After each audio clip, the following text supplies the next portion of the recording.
Imagínate esto.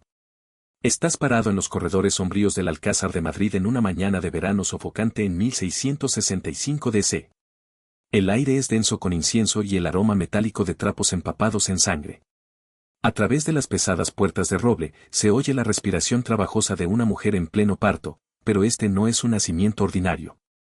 Es la culminación de casi 2 siglos de catástrofe genética calculada, un momento en el que la obsesión de la dinastía Habsburgo con la pureza del linaje finalmente se manifestaría en carne y hueso. La mujer que grita detrás de esas puertas es la reina Mariana de Austria, sobrina y esposa del rey Felipe IV de España. Sí, has oído bien, sobrina y esposa. El hombre que camina de un lado a otro por los pisos de mármol afuera no es solo su esposo y rey, sino su tío, 30 años mayor que ella. El niño que lucha por entrar en este mundo será Carlos II de España, y su propia existencia encarnará las monstruosas consecuencias de la endogamia real llevada a su conclusión lógica y horrorosa. Se puede oler el miedo que emana de las paredes como humedad. Los cortesanos susurran en tonos apagados, sus zapatillas de seda apenas hacen un sonido mientras se mueven nerviosamente. Saben, al igual que todos en el palacio, que la línea española de los Habsburgo se tambalea al borde de la extinción. Los herederos anteriores, Felipe Próspero y María Teresa, habían muerto jóvenes, sus cuerpos demasiado débiles para sostener la vida. Ahora, mientras los gritos de la reina resuenan por los pasillos, el destino de un imperio pende de un hilo. Pero el verdadero horror no está solo en este momento, está en el siglo y medio de elecciones deliberadas que lo llevaron a él. Cada acuerdo matrimonial, cada alianza política sellada con relaciones de sangre, cada decisión de casar primo con prima, tío con sobrina, ha sido un paso hacia esta inevitable catástrofe. Los Habsburgo no tropezaron con el desastre genético, lo orquestaron con la precisión de una marcha fúnebre. La historia de Carlos II no comienza con su nacimiento, sino con su ascendencia, un árbol genealógico tan enredado que se asemeja más a una tela de araña que a ramas que se extienden hacia el sol. Para comprender la magnitud de lo que sucedió en ese palacio de Madrid, primero debemos retroceder a los orígenes del poder de los Habsburgo y rastrear la metódica destrucción de la genética humana que abarcaría generaciones. La dinastía de los Habsburgo saltó a la fama en el siglo XIII DC, pero su verdadero experimento genético comenzó en serio con el emperador Maximiliano I a fines del siglo XV. Maximiliano entendió algo que se convertiría en el lema de la familia, Bella Gerant alii, tu felix Austria nube. Dejen que otros hagan la guerra. Tú, feliz Austria, cásate. El matrimonio no se trataba de amor ni siquiera de alianza política en el sentido tradicional, se trataba de acumular poder a través de linajes mientras se mantenía ese poder contenido dentro del círculo familiar. La estrategia funcionó brillantemente al principio. A través de una serie de matrimonios cuidadosamente orquestados, los Habsburgo llegaron a controlar vastos territorios en toda Europa. Para cuando Carlos V heredó el trono en 1519 DC, el imperio Habsburgo se extendía desde España hasta Austria, desde los Países Bajos hasta Nápoles. Literalmente, el sol nunca se ponía en los dominios de los Habsburgo, pero incluso cuando su poder político alcanzó su cenit, la base genética ya se estaba agrietando. El propio Carlos V fue producto del matrimonio entre primos hermanos. Sus padres, Felipe I de Castilla y Juana de Castilla, compartían abuelos. Cuando Carlos V abdicó en 1556 DC, dividió su enorme imperio entre su hijo, Felipe II, quien gobernaría España, y su hermano Fernando I, quien gobernaría Austria. Esta división resultaría crucial para nuestra historia porque creó 2 líneas separadas pero entrelazadas de los Habsburgo que pasarían el siguiente siglo sistemáticamente casándose entre sí. Felipe II de España se convirtió en el arquitecto de la fatalidad genética de la dinastía.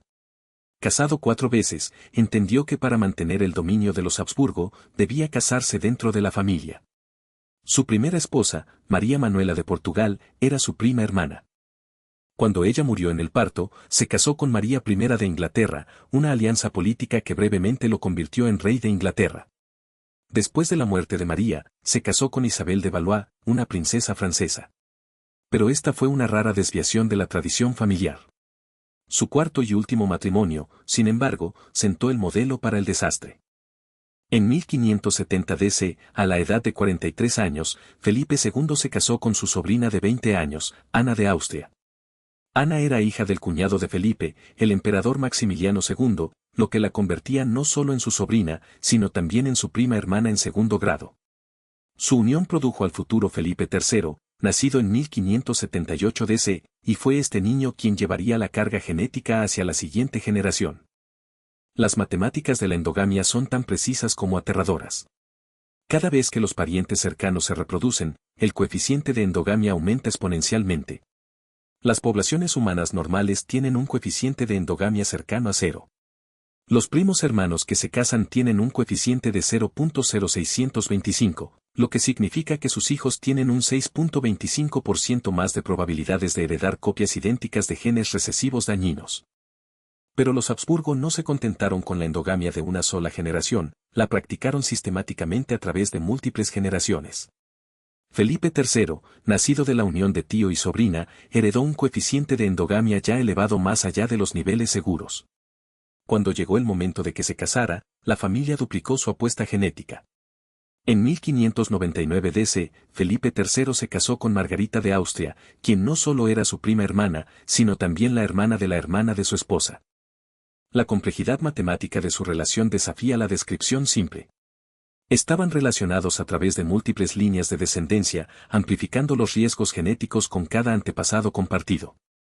Su hijo, Felipe IV, nacido en 1605 DC, entró en el mundo con un coeficiente de endogamia que habría sido alarmante en cualquier otra familia. Pero para los Habsburgo, era simplemente el costo de mantener el poder. La mandíbula de Felipe IV ya mostraba los signos reveladores del labio de los Habsburgo, una mandíbula inferior protuberante que dificultaba comer y hablar. Su capacidad mental, aunque no estaba severamente comprometida, mostraba los signos sutiles de declive cognitivo que se volverían más pronunciados en las generaciones futuras. El labio de los Habsburgo, o prognatismo mandibular, sirve como un marcador visible del deterioro genético de la familia. Esta distintiva deformidad facial resulta de la herencia de genes recesivos que controlan el desarrollo de la mandíbula. En poblaciones normales, estos genes están enmascarados por alelos dominantes, pero en familias altamente endogámicas, los rasgos recesivos se expresan con creciente frecuencia y gravedad. Retratos contemporáneos de gobernantes de los Habsburgo muestran la progresión gradual de esta deformidad. Los primeros emperadores de los Habsburgo como Maximiliano I muestran signos leves de la mandíbula protuberante. Para la época de Carlos V, la deformidad es claramente visible, pero aún no es debilitante.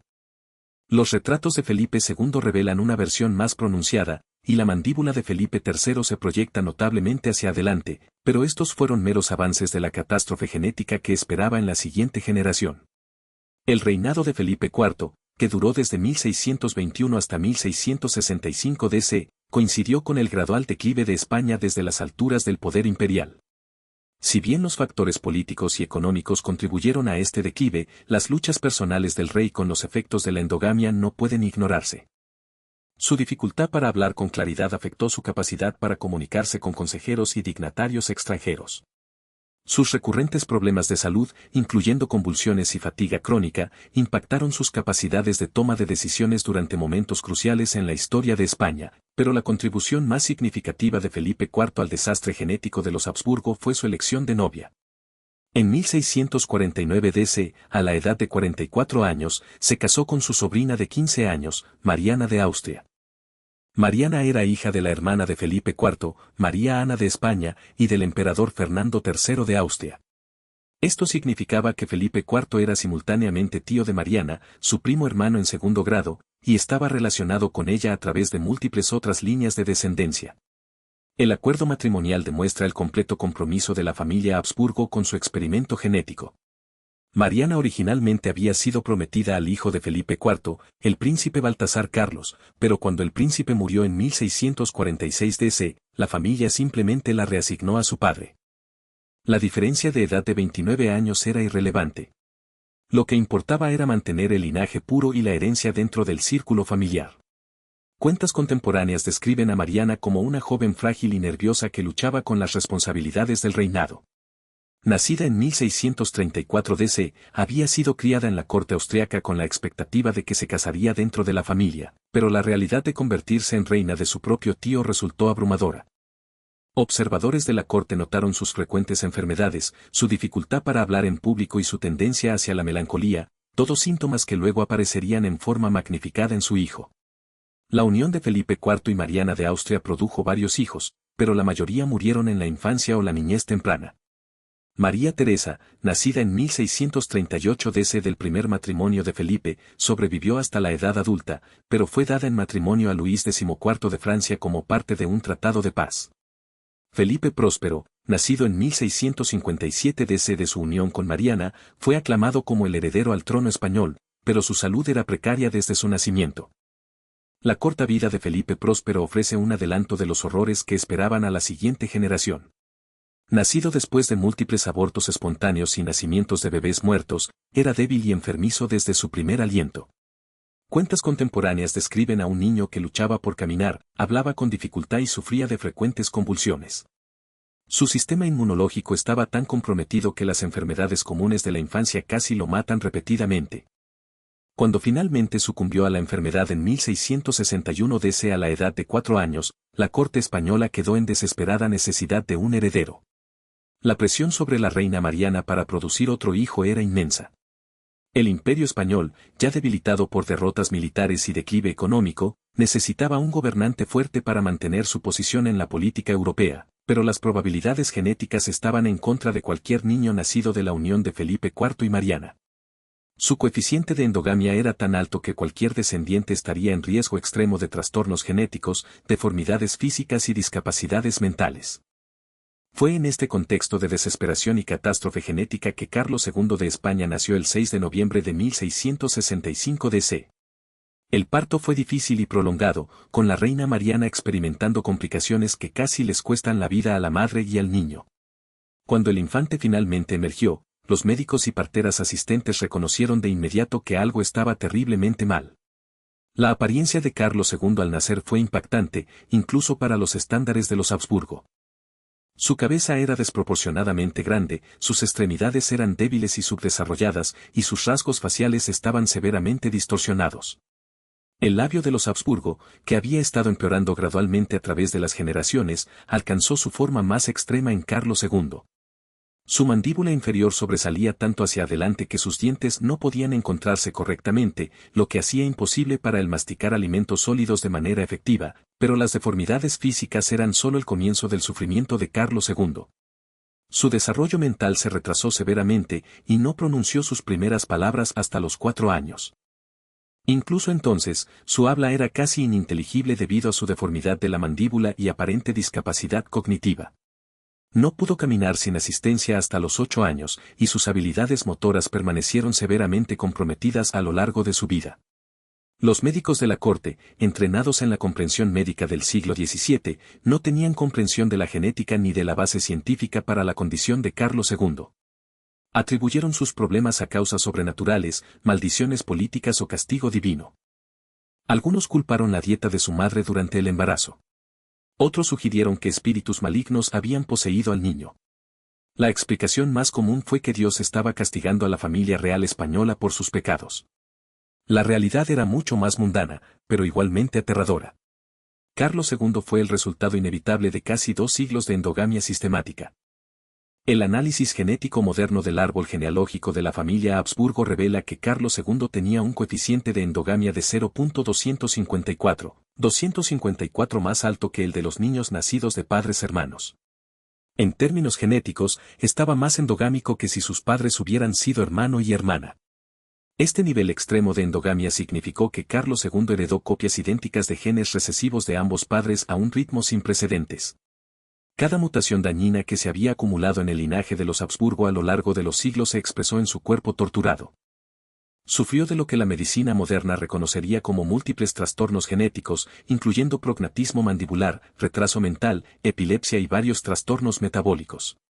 La corte española luchó por mantener la ficción de que Carlos II era un heredero normal y saludable al trono. Los retratos oficiales fueron cuidadosamente compuestos para minimizar sus deformidades, y las ceremonias de la corte fueron coreografiadas para ocultar sus limitaciones físicas y mentales. Los embajadores extranjeros fueron instruidos sobre cómo interactuar con el rey de maneras que no avergonzaran a la familia real ni revelaran el alcance de sus discapacidades. Pero los susurros se extendieron por las cortes europeas sobre el rey loco de España. Diplomáticos extranjeros informaron a su soberano sobre el comportamiento bizarro de Carlos II, su incapacidad para mantener conversaciones normales y sus frecuentes convulsiones. Algunos lo describieron más como un animal que como un humano, babeando incontrolablemente y haciendo sonidos incomprensibles en lugar de hablar. El impacto psicológico en el propio Carlos II solo puede imaginarse. Atrapado en un cuerpo que lo traicionaba a cada paso, rodeado de cortesanos que lo trataban como a un niño peligroso, desarrolló una profunda paranoia y desconfianza hacia quienes lo rodeaban. Se convenció de que estaba bajo constante amenaza de envenenadores y asesinos, lo que llevó a elaborados rituales de degustación de alimentos y un miedo obsesivo a estar solo.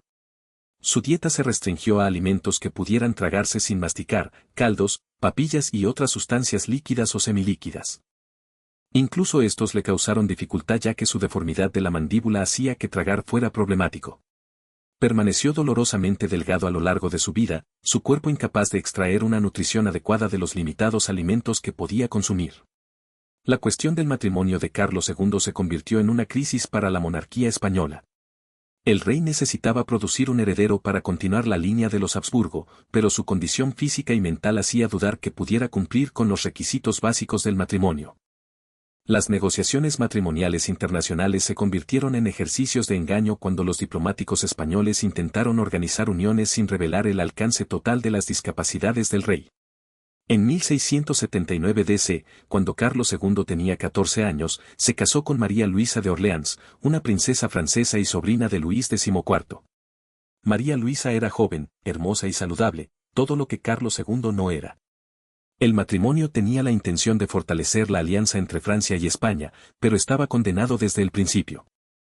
Cuentas contemporáneas de la boda describen una ceremonia bizarra donde la novia adolescente parecía aterrorizada de su esposo, mientras que Carlos II parecía apenas consciente de lo que estaba sucediendo. Tuvo dificultades para permanecer de pie durante toda la ceremonia y requirió asistencia constante de sus asistentes. La consumación del matrimonio se retrasó durante meses debido a las limitaciones físicas de Carlos II y su aparente falta de comprensión sobre las relaciones maritales. Las cartas de María Luisa a su familia en Francia proporcionan ideas desgarradoras sobre la vida casada con Carlos II. Lo describió más muerto que vivo, incapaz de mantener conversaciones normales o participar en actividades de la corte. Escribió sobre su constante babeo, sus convulsiones y su tendencia a hablar en fragmentos ininteligibles. Lo más trágico, describió su creciente certeza de que nunca podría tener hijos. El matrimonio duró 10 años sin producir un heredero. La salud de María Luisa se deterioró bajo el estrés de su situación y murió repentinamente en 1689 d.C. a la edad de 26 años. Muchos sospecharon de veneno dada la tensión política que rodeaba la sucesión española, pero los historiadores modernos creen que probablemente murió por la tensión psicológica y física de su matrimonio imposible. El segundo matrimonio de Carlos II con Mariana de Neoburgo en 1690 d.C. fue aún más desesperado. Mariana era una princesa alemana y el matrimonio se organizó como parte de una compleja red de alianzas diseñadas para evitar la dominación francesa de Europa, pero como su primer matrimonio, esta unión fue incapaz de producir el aire que España necesitaba desesperadamente. Las cuentas de Mariana sobre la vida con Carlos II pintan una imagen aún más perturbadora que las de su primera esposa. Lo describió como cada vez más paranoico y propenso a arrebatos violentos. Pasaba horas mirándose en los espejos, aparentemente fascinado por su propio reflejo. Desarrolló rituales obsesivos en torno a la comida, la ropa y las actividades diarias, enfureciéndose si estas rutinas se interrumpían. El estado mental del rey continuó deteriorándose a lo largo de sus 30 años. Se convenció de que estaba bajo una maldición y gastó enormes sumas en exorcistas y ceremonias religiosas diseñadas para romper el supuesto hechizo.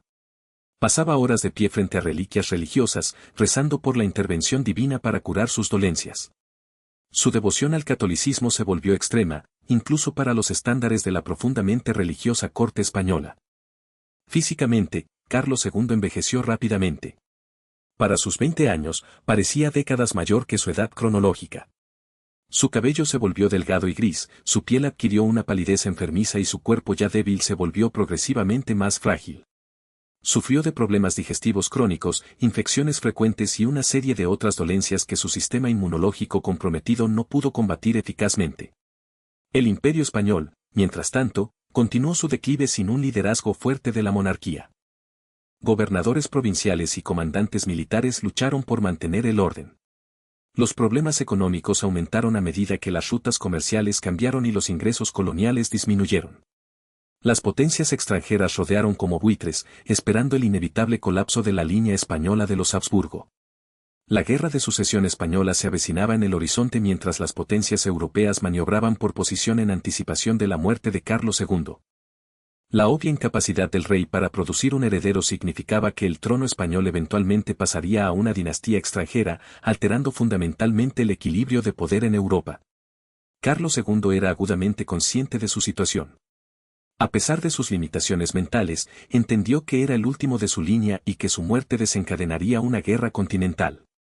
Este conocimiento se sumó a su tormento psicológico mientras luchaba con el peso de la responsabilidad por un imperio que era incapaz de gobernar de manera efectiva. Su corte se convirtió en un teatro surrealista de decadencia, donde elaboradas ceremonias continuaron realizándose alrededor de un rey que apenas podía participar en ellas. Embajadores extranjeros informaron escenas bizarras donde Carlos II se sentaba en silencio a través de largos y tediosos banquetes estatales, babeando en su comida y ocasionalmente haciendo sonidos incomprensibles. Músicos de la corte tocaban composiciones complejas mientras el rey miraba fijamente al frente, aparentemente inconsciente de la música. La nobleza española, atrapada entre la lealtad a su rey y el reconocimiento de su ineptitud para gobernar, desarrolló elaborados sistemas de gobierno que funcionaban alrededor de Carlos II en lugar de a través de él.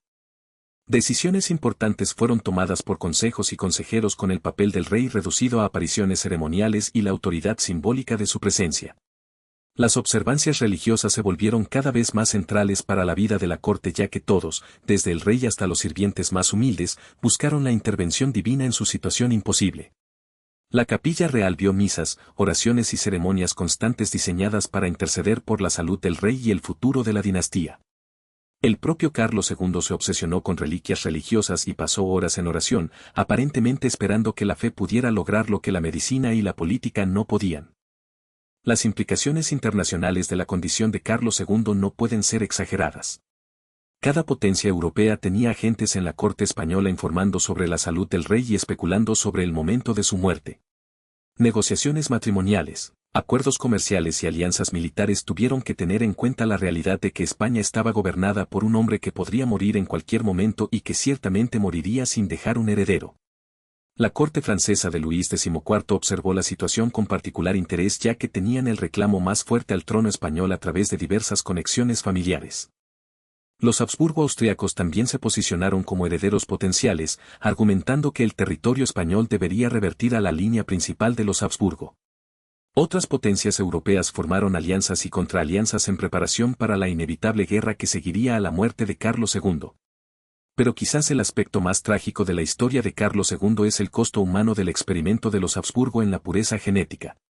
Detrás de las maniobras políticas y los cálculos dinásticos había un hombre que sufrió cada día de su vida por las consecuencias de las elecciones de sus antepasados.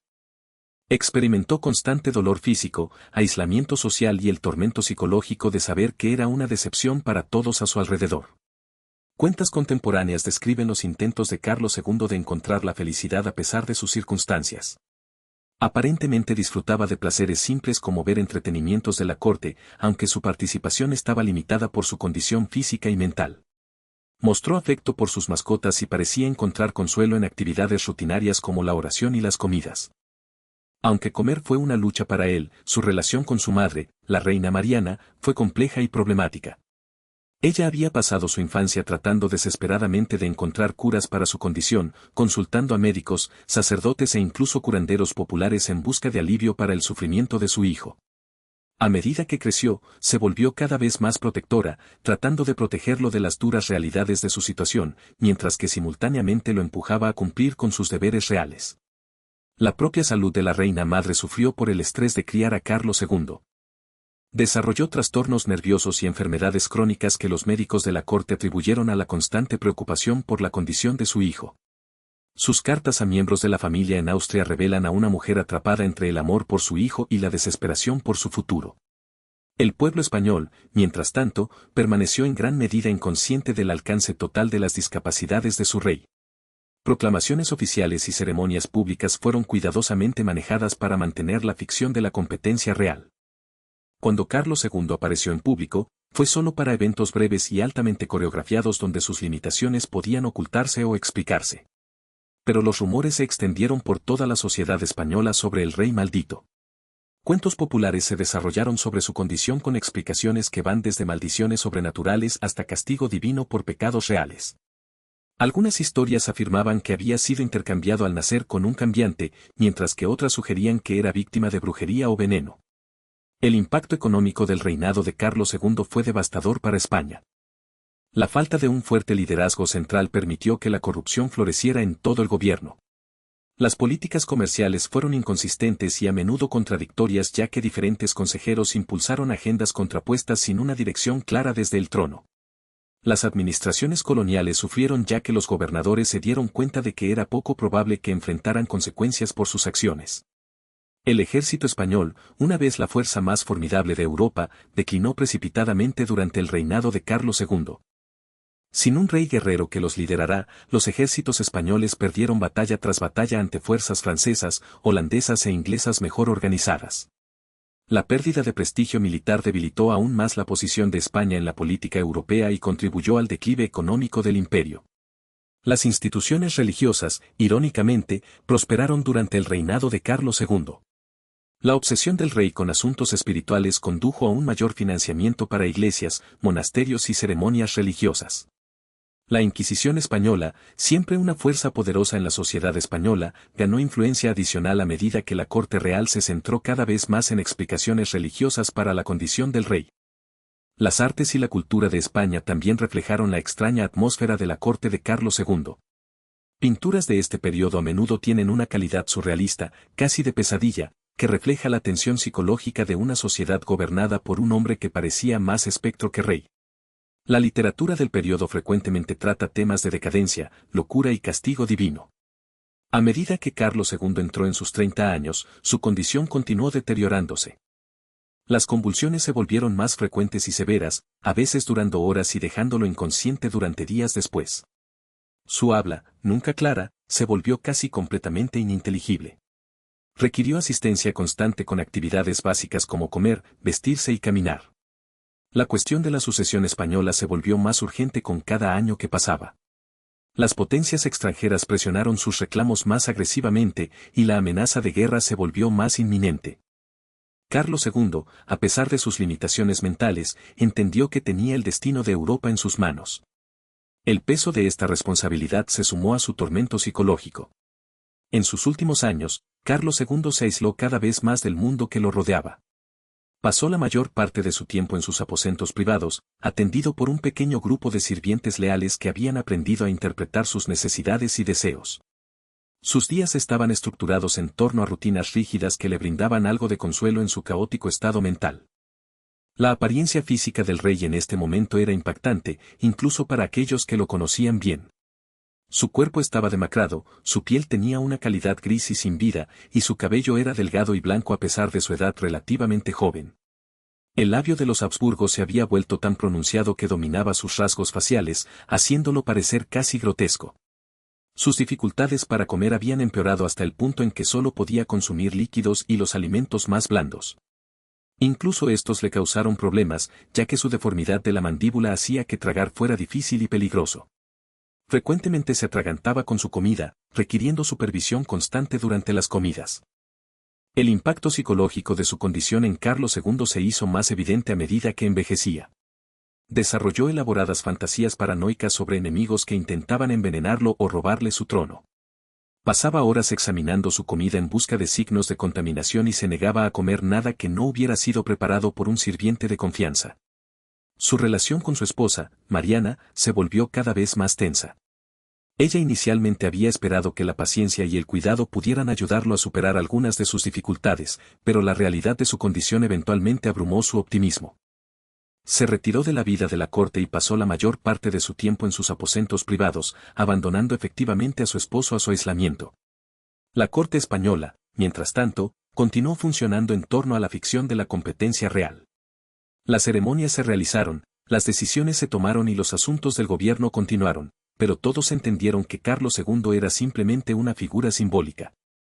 El poder real residía en consejeros, ministros y diplomáticos extranjeros que manipularon la situación para su ventaja. La situación internacional se volvió más tensa a medida que la salud de Carlos II declinó visiblemente. Cada tos, cada convulsión, cada signo de debilidad fue reportado a las cortes extranjeras y analizado por las implicaciones sobre el momento de su muerte. Los preparativos militares comenzaron en serio a medida que las potencias europeas se posicionaron para el conflicto venidero. La Guerra de Sucesión Española no era solo una inevitabilidad política, era la conclusión lógica de 2 siglos de experimentación genética de los Habsburgo. La dinastía que una vez gobernó la mitad del mundo se había criado hasta la extinción, dejando atrás solo a un hombre roto cuya propia existencia testificaba los peligros de priorizar la pureza del linaje sobre la salud humana. La historia de Carlos II se convirtió en un cuento con moraleja incluso durante su vida. Otras familias reales europeas, al observar el desastre de los Habsburgo, comenzaron a reconsiderar sus propias prácticas matrimoniales. La endogamia extrema que había caracterizado a la nobleza europea durante siglos comenzó a dar paso a patrones matrimoniales más diversos, aunque el cambio fue gradual y a menudo se encontró con resistencia por parte de los tradicionalistas. La comprensión médica de la época fue insuficiente para comprender la base genética de la condición de Carlos II, pero la conexión entre el matrimonio entre familiares y los problemas de salud de su descendencia se estaba volviendo imposible de ignorar. Los médicos de la corte comenzaron a aconsejar discretamente en contra de los matrimonios entre familiares cercanos, aunque carecían del conocimiento científico para explicar por qué tales uniones eran peligrosas. El pueblo español, mientras tanto, sufrió bajo el gobierno de su rey incapacitado. Los problemas económicos aumentaron a medida que el comercio disminuyó y los ingresos coloniales cayeron. El malestar social aumentó a medida que el gobierno demostró ser incapaz de abordar las preocupaciones de los ciudadanos comunes. El orgulloso imperio español que una vez dominó la política europea se redujo a una sombra de su antiguo yo. Los últimos años de Carlos II estuvieron marcados por una creciente desesperación sobre la sucesión. Sabía que nunca tendría hijos, pero se aferró a la esperanza de que algún milagro pudiera preservar la línea de los Habsburgo. Consultó a médicos, sacerdotes e incluso curanderos populares, buscando cualquier remedio que pudiera permitirle cumplir con sus obligaciones dinásticas. La devoción religiosa del rey alcanzó niveles extremos durante este periodo. Pasaba horas cada día en oración, a menudo postrándose ante reliquias religiosas y rogando por la intervención divina. Sus aposentos estaban llenos de artefactos religiosos y requería asesoramiento espiritual constante de sacerdotes y consejeros religiosos. Su estado mental se volvió cada vez más frágil a medida que la realidad de su situación lo presionaba. Sufrió de depresión severa, ansiedad y delirios paranoicos. A veces se negaba a salir de sus aposentos durante días, convencido de que los enemigos estaban esperando para dañarlo. En otras ocasiones, se agitaba y exigía que lo llevaran a varios sitios religiosos en todo el palacio. El deterioro físico continuó implacablemente. A finales de sus 30 años, Carlos II parecía un hombre de 70 años. Su cuerpo estaba tan débil que apenas podía caminar, incluso con ayuda. Su sistema digestivo estaba tan comprometido que solo podía tolerar los alimentos más básicos, e incluso estos le causaban molestias significativas. Sus convulsiones se volvieron más frecuentes y severas, a veces ocurriendo varias veces al día. Después de cada episodio, permanecía inconsciente durante horas, dejando a la corte en la incertidumbre sobre si había sobrevivido. Estas convulsiones fueron particularmente aterradoras para los observadores, ya que los rasgos ya distorsionados de Carlos II se volvían aún más grotescos durante las convulsiones. Las implicaciones internacionales de cada crisis de salud fueron enormes. Embajadores extranjeros mantuvieron una vigilancia constante, listos para informar cualquier cambio en la condición del rey a sus gobiernos. Comandantes militares en toda Europa mantuvieron sus fuerzas en estado de alerta, sabiendo que la muerte de Carlos II desencadenaría la guerra europea más grande en décadas. El gobierno español, tal como era, funcionó en un estado de crisis constante. Las decisiones importantes se pospusieron indefinidamente mientras los ministros esperaban a ver si el rey sobreviviría a su última emergencia de salud. La política exterior se volvió reactiva en lugar de proactiva, ya que los diplomáticos españoles carecían de la autoridad para hacer compromisos a largo plazo. La economía sufrió en consecuencia. Los acuerdos comerciales fueron difíciles de negociar cuando los comerciantes extranjeros no estaban seguros de si España todavía existiría como un estado coherente en los próximos meses. La administración colonial se volvió cada vez más caótica a medida que los gobernadores se dieron cuenta de que sus órdenes de Madrid podrían quedar obsoletas para cuando llegaran. El ejército español, una vez el terror de Europa, se había convertido en un caparazón hueco de su antiguo yo. Los oficiales sabían que servían a un rey que no podía liderarlos en la batalla y que podría morir en cualquier momento. La moral se desplomó y las tasas de deserción se dispararon cuando los soldados cuestionaron su lealtad a una dinastía que parecía maldita. El tejido social de la sociedad española comenzó a desmoronarse bajo la tensión. La autoridad tradicional de la monarquía fue socavada por la obvia incompetencia del rey. Gobernadores regionales comenzaron a afirmar más independencia y nobles locales comenzaron a cuestionar sus obligaciones con el gobierno central. Las instituciones religiosas, paradójicamente, ganaron influencia durante este periodo de caos político. La Inquisición española expandió sus actividades, alegando que la condición del rey era un castigo divino por la laxitud religiosa. Sacerdotes y monjes se encontraron consultados sobre asuntos políticos a medida que funcionarios desesperados buscaron soluciones espirituales a problemas temporales. Las artes y la literatura del periodo reflejaron la atmósfera bizarra de la corte de Carlos II. Pintores crearon obras que parecían capturar la calidad surrealista de un reino gobernado por un fantasma viviente. Escritores produjeron historias y poemas que trataron temas de locura, decadencia y juicio divino, a menudo utilizando referencias veladas a la familia real. El propio Carlos II se volvió cada vez más consciente de su papel como símbolo del fracaso dinástico. A pesar de sus limitaciones mentales, entendió que su propia existencia era una fuente de vergüenza y vergüenza para su familia y su reino. Este conocimiento se sumó a su tormento psicológico y contribuyó a su creciente aislamiento del mundo que lo rodeaba. Sus intentos de encontrar significado en su sufrimiento condujeron a rituales religiosos cada vez más elaborados. Pasaba días enteros en oración, a veces negándose a comer o beber agua en un esfuerzo por purificarse espiritualmente. Se obsesionó con la idea de que su condición era una prueba de Dios y que la devoción adecuada podría conducir a una cura milagrosa. La reina madre, Mariana de Austria, observó el deterioro de su hijo con